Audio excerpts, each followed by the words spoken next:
Hello all, welcome to VNC channel. Today we are going to explain the laws of motion part 2. Actually I have kept the part 1 Aristotle and Galileo's theory. Just go through that video as it is a very basic concept for the Newton's laws. So if you carry that concept along with this concept, you will get a clear explanation what I am teaching you.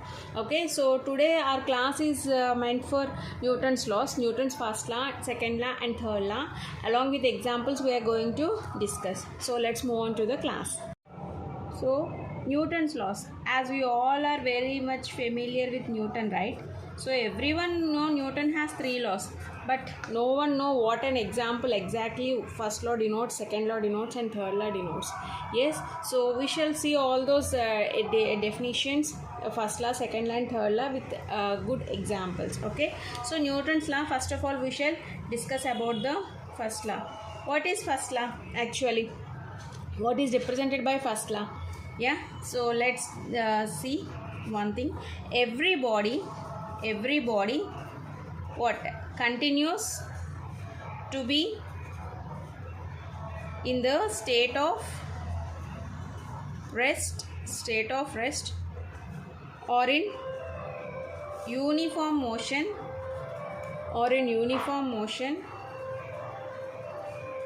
unless an external force acts on the body. So this is the first law, right? So everybody, what is the everybody work? Everybody continues to be in the state of rest or in uniform motion unless an external force acts on a body. That means what I have told you about this theory in the Aristotle and Galileo's theory, right? So actually those theories are also meant for the external force only.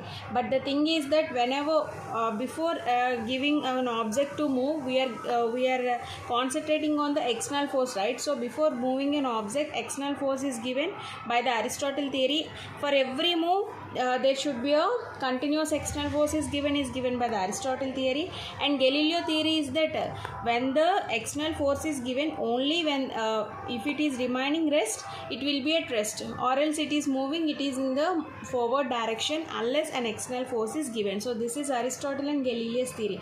With those theory, Newton found he laid a foundation for his laws. Okay, so what does it mean? Everybody continues to be in the state of rest. So if I keep this body here, it will be in the state of rest only unless I just disturb it. Okay, I'm just disturbing it to move from one place to other place. That means I'm just disturbing means what? I'm giving an external force here. So unless I'm giving an external force, the body is not at all moving, right? So this is what this is what Newton's first law is telling us. Okay, so if you are giving the external force, obviously the body will move. If you are not giving the external force, obviously the body will be at a rest. Okay, so you are giving the force, right? So force will be represented by F. Okay, so here I am telling the what is the main concept? External force. External force means F external. I am writing the F external. F external is 0. When the F external is 0, obviously what happens? That implies acceleration is also 0. Okay, when the F external means external force is 0, acceleration will also be 0. Okay, so if external is not 0, that implies what?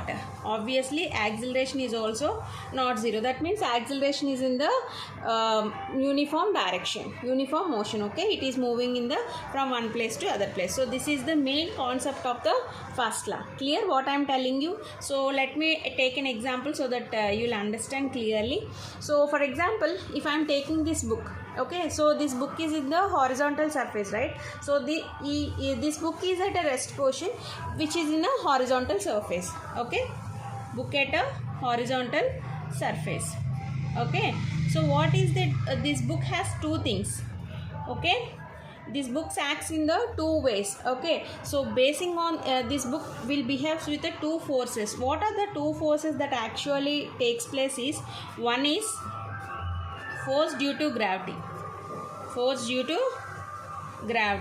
and second is this book is having 2 kind of forces. One is force that is due to gravity, which is acting vertically downwards. Okay, next here the book is placed on a plank, right? So this book is placed on a table or whatever on a particular place. Okay, so the book by the table,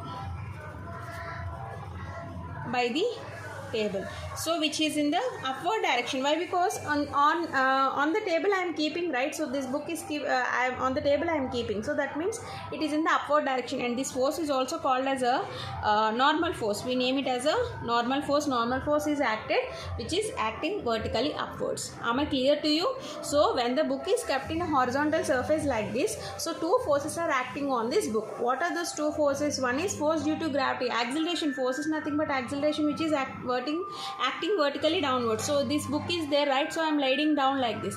So what means here the gravity is taking place, that is under downward direction, and the book is on the table, right? So is on the table means the book is placed on the table, so that's why it is in the normal force. It is upward direction. Okay, so it is a self-adjusting force here. For example, here this is the book that is in the horizontal surface, right? So here the book is at rest. That means what?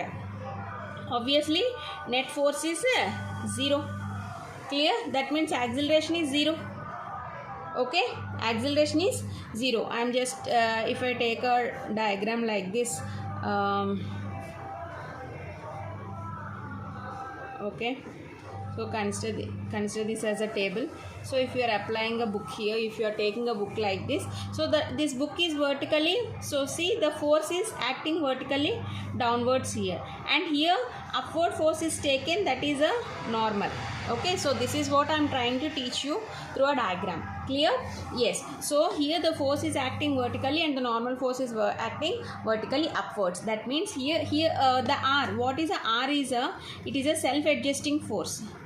Self-adjusting force. R is what? Self-adjusting force. Okay, so that means if the book is when the F external is 0, obviously the net external must be also 0. That means W equal to R. What is W equal to R? That is whatever the force that are you taking will be equal to the R, which is there is no change, right? So it remains at rest. So that's why it is the condition W equals to R. So this is an example. For example, I am taking like if we take a car, okay, which is at a rest position. Okay, car at a rest position. Okay, how far will be the car in a rest position? Unless or until you drive it. Okay, so the car will remain in the rest position unless or until you pick up the car and just it gives a smooth speed so that it can move with a uniform speed. So this is also an example. Unless or until you can't pick up the car, the car won't move at all. So when it is stationary, obviously the net force is acting on it will be 0, right? So F external will be 0 when it is stationary. That means at rest. Stationary means or at rest. Yes. So when does it move? Obviously when the acceleration takes place, then the net force will move. Clear? So this is an example. Many kind of examples you take. When a body is at a rest position, how far it will be in the rest position unless an external force is acted by the body. Okay. Yes. So this is the Newton's first law. Okay. So we shall see Newton's second law. So we have seen what is first law, right? So now we shall see second law. I think second law is also very familiar, right? So what is the second law? You know what a momentum is, yeah? So we shall see what a momentum, the momentum takes place here. Okay, so what is the second law? It is the product of mass m and velocity v. Okay, it is a product of mass m and velocity v and given by what? P, and it is given by P, which is called mass into velocity, where P is the momentum, where P is called a momentum. Am I clear to you? Yeah. So where P is the momentum and mass is the m is the mass and v is the velocity here. Yeah. So for this also we will take a few examples. Yes. For example, if you take one lightweight vehicle, like consider this as a car, okay, and another vehicle, heavy vehicle, which is consider this as a truck. Okay. So tell me one thing, when they are parked on a horizontal road, okay, when they are parked in a horizontal road, whatever I mean, what kind of force do you given by the vehicle to move forward, which will apply for what vehicle do you apply a larger speed or a larger force? Obviously truck, right? Why? Because here the greater force is needed to push the truck. Why? Because it is a heavier one, it is a heavier one, it is a lighter one. Okay, it is a heavier one and this is a lighter one. So which one, how much force do you apply on a particular object, that is to be mentioned here. So which is the heavier here among this? Truck is the heavier, so here you require greater force, right? So car is less than truck force, car force is less than truck force, right? So in order to bring at the same speed, you need a truck to be what? You need to give a greater force to the truck in compared to the car. So that means what? A greater opposing force is needed. Okay, a greater opposing force is needed for a heavier body, right? In compared to the lighter body at the same time. If they are moving at the same speed, for example, this one also moving with the same speed and this one, for example, consider this is moving with a 60 km per hour and this is a 60 km per hour, consider like that. Okay, so both are moving at the same speed. That means the heavier one have to take a greater opposing force. Why? Because it is a heavier one. Okay, so from this you can conclude that whenever greater mass is there, obviously greater opposing force will be also be there. So from this we can conclude that greater the mass, greater the mass, greater the opposing, greater the opposing force. For what it is used? For what the greater opposing force is used? Is needed for what? To stop the body. To stop. Needed to stop the body in a certain time, for a certain time, right? So how much time you want, it is not needed there. For a certain time the body need to be stopped. So that means when the mass is greater, obviously the greater the opposing force is to be needed. Okay, if you take another example, like see, if you take a lighter body and the heavier body, this is a lighter one and this is a heavier one. If you are taking both the two bodies, it should fall on the ground. Okay, it is a ground, it should fall on the ground. Yes, which one will fall faster?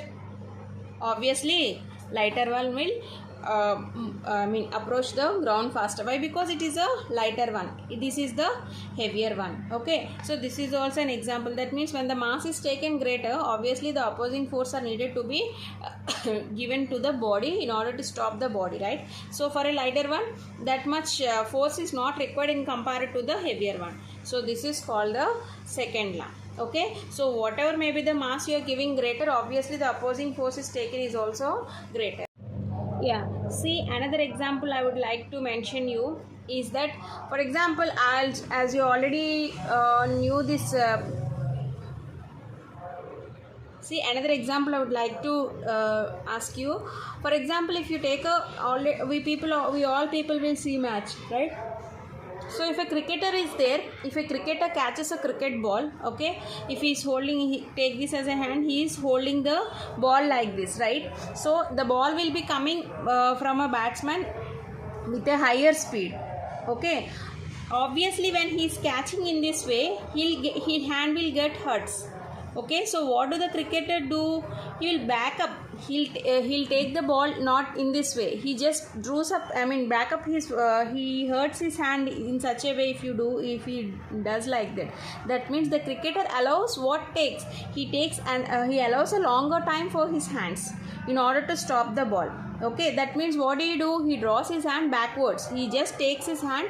He don't take the ball in this way. He just draw his hand backwards in order to catch the ball. Why? Because if he take the ball in like this, when the bowling is taken, he does not take the hand like this. Obviously, he'll just slip out his hand in the backwards. Why? Because he takes the time for his. The cricketer allows a longer time for his hands to stop the ball.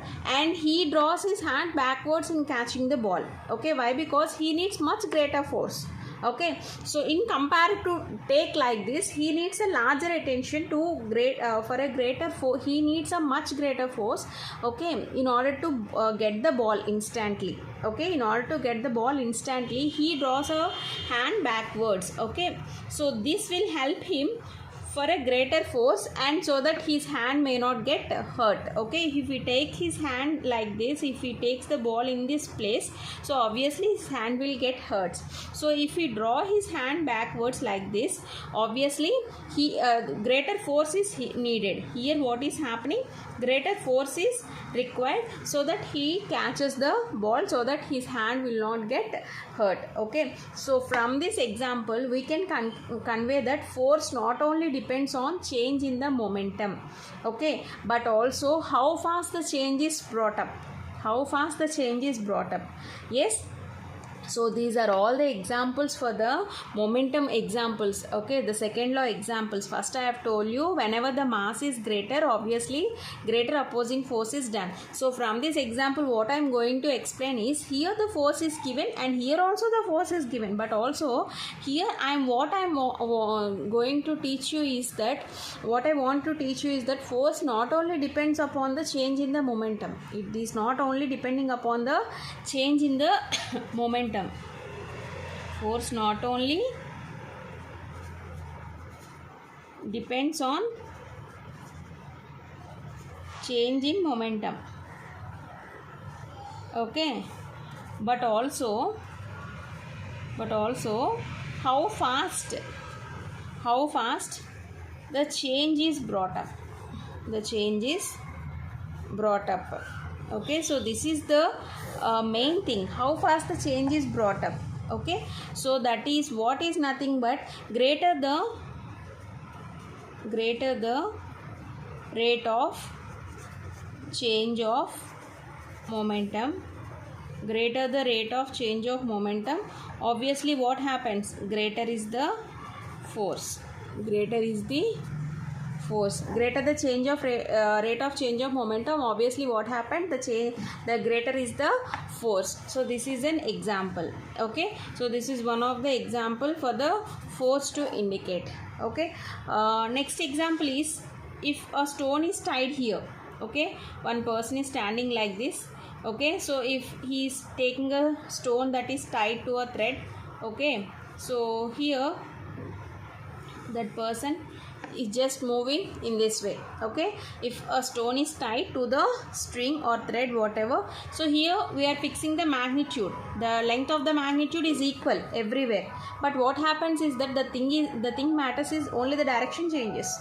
Okay, a direction changes, and here force is needed to change the momentum. Obviously the force is required for a person to change its momentum. He has to take the ball in this way, right? He has to turn the ball in this way continuously. The string, what is the stone that is tied to a thread, right? So obviously he has to change his momentum. It is directing in this way.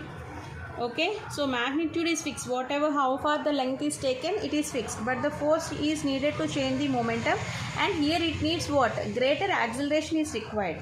Okay, when the greater acceleration is required, greater acceleration means what happens, greater force is there. Okay, obviously greater velocity is there.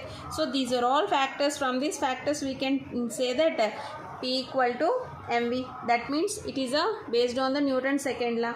Okay, so here acceleration is when the acceleration is greater, obviously force is needed also greater. That means the velocity should be also be greater. So from this example, what we can conclude, when the force is required more, obviously acceleration is required more, and the velocity also. Okay, so this is what second law conveys. Okay, so from the first example, what we have concluded, actually example 1, what, mass is greater, opposing force is also greater. Okay, from the example 2, what we have told you, force not only depends upon the force, depends on what, force depends on momentum. Okay, yeah, so this is the example 2. And from the example 3, what we have taken, when the acceleration is more, obviously force and velocities also will be more. From these three examples, what is the conclusion we brought up? Conclusion what? The force is equal to F equal to mv or P equal to mv, whatever. Okay, it is nothing but a force. Momentum is a force, right? So this is what illustrates Newton's second law of motion. Am I clear to you? See, basically we all people know what is the Newton's second law, but we cannot apply the examples for the Newton's laws. This is the silly mistake people usually do. Everyone knows Newton's first law, second law, third law, but they can't define. First of all, everyone just know what are these, but they cannot apply it to the examples, right? So examples are very most important for the Newton's laws. When an example is given, they would ask you in the examination point this example illustrates Newton's first law, second law, third law. So you have to know for what thing you have to apply. Yes, so this is what second law. So let us recall once again second law. So a small derivation is to be noted here. Okay. So what I told you, the rate of change of momentum of a body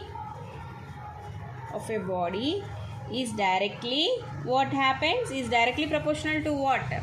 Is directly proportional to applied force. Is directly proportional to the applied force. Okay, so that means from this Newton's second law we can write in this way, right? Rate of change of momentum of a body means, that is, take this as a F.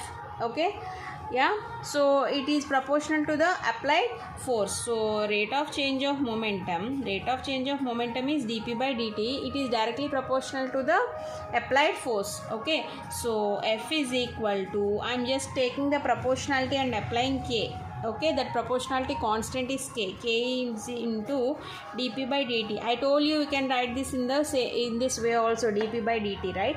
So F equal to, what do you get? K into dp by dt. Okay, for if you are for a fixed mass, if you are keeping the mass constant for a fixed mass, what do you get here? dp by dt. I told you what is dp by dt means, d by dt of P is nothing but what? mv. P is equal to mv. I am considering the mass as a constant here, so that means m into dv by dt, which is given by, I told you what is dv by dt actually. Rate of change of velocity is nothing but what? Acceleration, isn't it or not? So what do you get here? M into dv by dt equal to ma, that is equal to F equal to, we can write it as a substitute this dp by dt is equal to ma here. What do you get? K into ma. So this is here is the equation.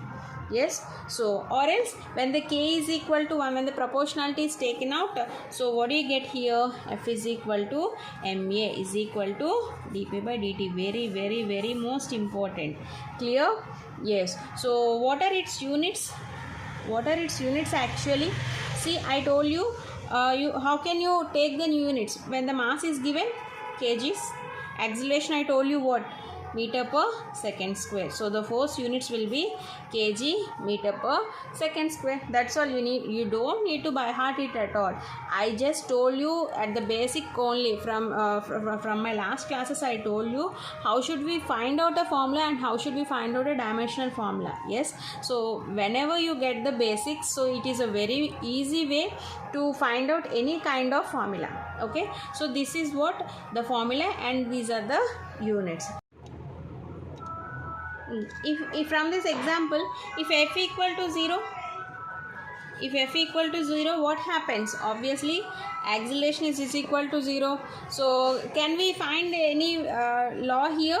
When the force is 0, when the external force is 0, obviously acceleration is 0, which is given by what? First law, right? So in this you can accommodate first law also. Why? Because when the force is 0, obviously acceleration is 0, and it is consistent to the first law. Okay, yeah. So if you take second law in a component form, like if you take F is equal to dp by dt, right, which is given by ma, Yeah, so if you take in terms of x component, you will get dpx by dt is equal to m, where m is a constant, so I am not applying the vector form in the m. Okay, so which is a fixed, I have taken the mass as a fixed. Okay, so max.